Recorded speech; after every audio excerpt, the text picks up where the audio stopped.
عليه وسلم صلى الله على محمد.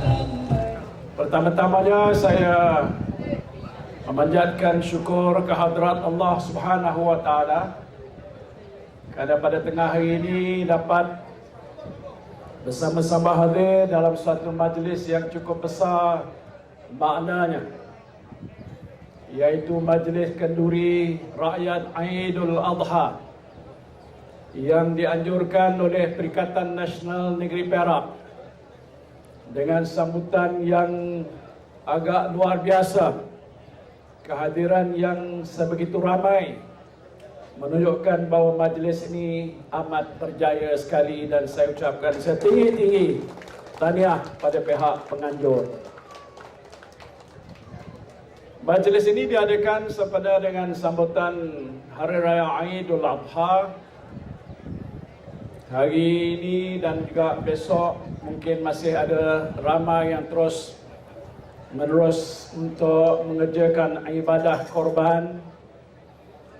Tadi pun sebentar saya hadir, telah pun diminta untuk menyampaikan daging-daging korban yang disempurnakan oleh jawatan kuasa pengelola majlis pada hari ini. Dan inilah suatu ibadah yang memangnya dituntut oleh agama kita untuk dikerjakan supaya mereka-mereka yang mempunyai sedikit sebanyak harta dan kekayaan dan juga pemurah hati dapat menyumbangkan hasil daripada korban itu, daging-daging diagihkan pada mereka-mereka yang memerlukan. Tentulah kita bersyukur kerana semangat pengorbanan inilah yang sejak daripada dahulu sampai ke hari ini menjadi contoh dan teladan bagi kita, bukan saja umat Islam tetapi rakyat Malaysia pada hari ini, untuk menegakkan sebuah negara yang berjaya bukanlah satu usaha yang mudah.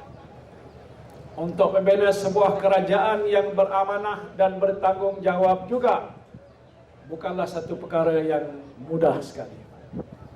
Ia memerlukan kepada kesedaran kita, iaitu kesedaran yang cukup mendalam bahawa untuk kita mencapai satu tahap kemajuan yang boleh bersama-sama kita banggakan, rakyat Malaysia tidak mengira apa latar belakang dan keturunannya, lebih-lebih lagi di kalangan masyarakat Islam di sini harus bersedia untuk memupuk semangat ukhuwah persaudaraan yang kukuh sesama kita, supaya dengan kekuatan itu dapat kita bentuk suatu usaha yang agak berkesan, berkorban bersama-sama apa yang ada bagi kita untuk menentukan negara kita ini menjadi sebuah negara yang berjaya. Sebab itu lahir dan terbentuknya Perikatan Nasional yang saudara lihat pada hari ini adalah atas kesedaran itu, iaitu apabila kita melihat negara kita ini terancam dengan pelbagai-bagai musibah, masalah, baik sudut pentakdiran kerajaan, dari soal ekonomi, sosial, pendidikan dan kemasyarakatan kita, apalagi dengan pelbagai-bagai perkara-perkara yang telah pun berlaku, yang telah pun mencemarkan nama baik negara kita. Soal yang berkaitan dengan rasuah yang berlaku secara besar-besaran, dikatakan 1MDB ialah isu rasuah yang terbesar berlaku di negara kita pada hari ini. Demikian juga masalah-masalah salah guna kuasa dan juga penyelewengan yang telah pun berlaku sejak dahulu sampai ke hari ini, terutamanya di bawah kerajaan Barisan Nasional yang dipimpin oleh UMNO. Saya kena sebutlah, Pak Syekh. Bukan nak cerita bawa, tapi hakikat realiti ini harus kita sebutkan supaya kita sedar. kita bukan berada dalam keadaan yang boleh kita banggakan.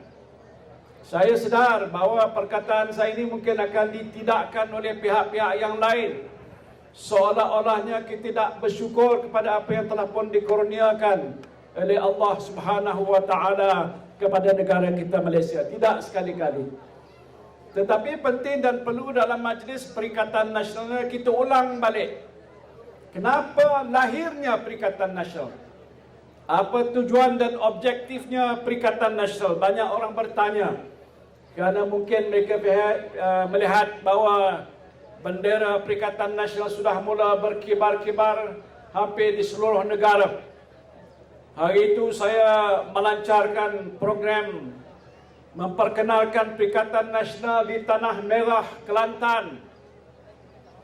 Di situ sambutannya agak luar biasa. Lebih 30,000 rakyat Kelantan turun untuk meraih dan merayakan penubuhan dan juga pelancaran Parti Perikatan Nasional ini. Tujuannya ialah kerana kita melihat masalah negara kita ini berlarutan. Isu-isu yang telah pun didebat di kalangan khalayak umum bukan baru.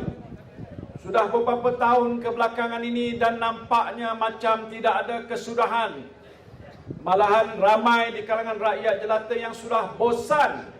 Saya harap mereka tak bosan dengan ucapan saya seorang politik pada hari ini. Mereka bosan dengan masalah politik. Tak mau dengar masalah politik. Mereka menceritakan negara kita susah. Sekarang ni ramai orang tak dapat makanan yang cukup. Dulu waktu saya sedikit ada dalam tempoh setahun lebih jadi Perdana Menteri zaman COVID-19. Waktu saya ucap ini pun kita masih berada dalam situasi pandemik berpindah ke endemik. Saya tak tahu apa maknanya. Tapi nak berpindah kepada satu masa yang agak lebih baik. Sudah lebih 2 tahun. Dan di waktu itulah kita mencari jalan dan ikhtiar kita sebagai sebuah kerajaan Perikatan Nasional yang tulen awalnya. Apa usaha dan inisiatif yang harus saya lakukan sebagai Perdana Menteri? Rakyat dan pimpinan bersama-sama mendukung perjuangan kita untuk menolong, membela nasib rakyat yang susah, dapatkan vaksin, dan hari ini Alhamdulillah hampir semua rakyat Malaysia lebih 30 juta bilangan sudah pun diberikan vaksin untuk memberikan kesihatan pada mereka. Saya dah 4 kali cocok dah Pak Syekh. Alhamdulillah masih boleh tegak diri dan sihat lagi, Alhamdulillah. Kita bukan menceritakan itu untuk menunjukkan atau berasa sombong dan bongkak tentang apa yang kita lakukan. Ini sebagai satu daripada beberapa petunjuk bahawa kelahiran kita dan penubuhan Perikatan Nasional ialah untuk membela nasib rakyat dalam negara kita. Bukan tujuan lain. Bukan nak merampok, bukan nak mencuri, bukan nak menyalahguna kuasa, tetapi menggunakan kuasa untuk tujuan dan kepentingan rakyat jelata semata-mata. Kemudian kita terkesan dengan masalah ekonomi. Saya tahu waktu saya berbicara sekarang ini di Perak ataupun di mana-mana saja, orang membicarakan tentang kesusahan, tentang inflasi, kenaikan harga barang-barang yang tinggi, ayamnya sudah begitu mahal harganya, daging sembelih nanti nasib baiklah dibagi kerana sumbangan, kalau tidak mungkin kosnya juga sama tinggi. Dulu seekor lembu hanya 4,000, sekarang ni 6,500 ringgit. Itu kawasan saya di Pagoh, mungkin di Perak mahal lagi kok, murah lagi. Semua ini adalah petanda bahawa masalah negara kita masih begitu besar, terbeban dengan masalah-masalah yang belum dapat kita lihat kesudahan dan penyelesaiannya. Sebab itulah kelahiran Perikatan Nasional tidak lain untuk mencari satu ikhtiar, supaya dengan ikhtiar ini dapat sokongan rakyat supaya akhirnya bila sampai pilihan raya, Perikatan Nasional diberikan mandat untuk membentuk kerajaan menggantikan Barisan Nasional pada masa-masa yang akan datang hatta selepas pilihan raya ini. Saya mengadukan Ustaz Kazim Ilyas Ini pendakwah bebas. Saya kok terpegun kalau tengok televisyen, Ustaz cakap tak boleh dengar yang lain, dengar cakap dia saja. Alhamdulillah. Fadlan, Ustaz. Jadi sebab itu kita mahu mencari satu ikhtiar. Pembentukan Perikatan Nasional ialah satu ikhtiar atas dasar kesedaran politik bahawa kita mesti mewujudkan satu platform politik baru yang berteraskan kepada ilmu, yang berteraskan pada nawaitu yang baik, yang berteraskan kepada keprihatinan kita untuk nak membela nasib rakyat di dalam negara kita pada hari ini. Dan bila mana nanti rakyat akan sedar, dan saya lihat semakin hari semakin bertambah sedar. Sebab itu di mana-mana saya hadir, sambutan kepada Perikatan Nasional agak luar biasa. Seperti di Manjoi di Perak pada hari ini, alhamdulillah. Apalagi dengan gabungan ikhlas antara Parti Bersatu, antara PAS dan juga gerakan di Semenanjung ini. Saya bersama-sama dengan Tok Guru dan juga Dominic Lau bekerja rapat. Tidak ada satu rahsia antara kami. Semuanya kita bicarakan secara terbuka, baik di dalam mesyuarat ataupun dalam pertemuan mana-mana, tentang apa yang harus kami buat bersama-sama. Bukan saya saja, Tok Guru saja, Dominic Lau saja, Presiden Gerakan, tapi apa kita yang harus buat bersama-sama untuk mencari jalan, menimbulkan kesedaran pada rakyat bahawa Perikatan Nasional adalah jaminan masa depan yang lebih baik untuk rakyat Malaysia, insya-Allah. Hari ini rakyat sedang susah. Waktu Perikatan Nasional mentadbir negara hanya lebih kurang 17 bulan. Kita peruntukkan 530 bilion ringgit. Sejumlah peruntukan pakej bantuan yang terbesar dalam sejarah negara. Sewajarnya dengan bantuan itu sebahagian besar masalah rakyat dapat kita ringankan. Tetapi jelas terbukti pada hari ini, di mana saya pergi bertemu dengan rakyat jelata, mereka masih mahukan bantuan-bantuan yang lain. Mereka bukan saja setakat mahukan bakul-bakul, kotak-kotak makanan, tapi lebih daripada itu mereka mahukan peluang pekerjaan, pendapatan yang lebih tinggi untuk menjamin sara keluarga mereka dalam situasi zaman inflasi yang meningkat.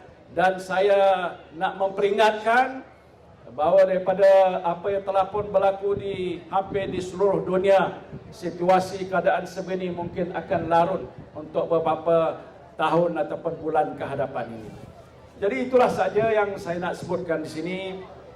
Saya bangga dengan majlis pada hari ini, bagaimana yang telah pun disebutkan oleh Datuk kita Tuan Haji Razman yang berhormat tadi, tentang azam, tekad untuk berusaha supaya Perikatan Nasional menguasai kerajaan di negeri Perak. Kita doakan insya-Allah ini akan berlaku, walaupun kita tahu ada banyak cabaran, tapi saya yakin pimpinan Perikatan Nasional lebih faham apa yang harus mereka lakukan bersama-sama untuk menempa kejayaan itu, insya-Allah. Jadi itulah saja yang saya nak sebutkan di sini. Sekali lagi ucap terima kasih pada semua pihak, terima kasih pada semua dermawan yang telah menyumbang lembu dan kambing korban pada hari ini, dan juga setinggi-tinggi tahniah pada pihak penganjur yang telah pun mengadakan majlis yang cukup berjaya. Terima kasih. Wabillahi taufiq wal hidayah. Wassalamualaikum warahmatullahi wabarakatuh.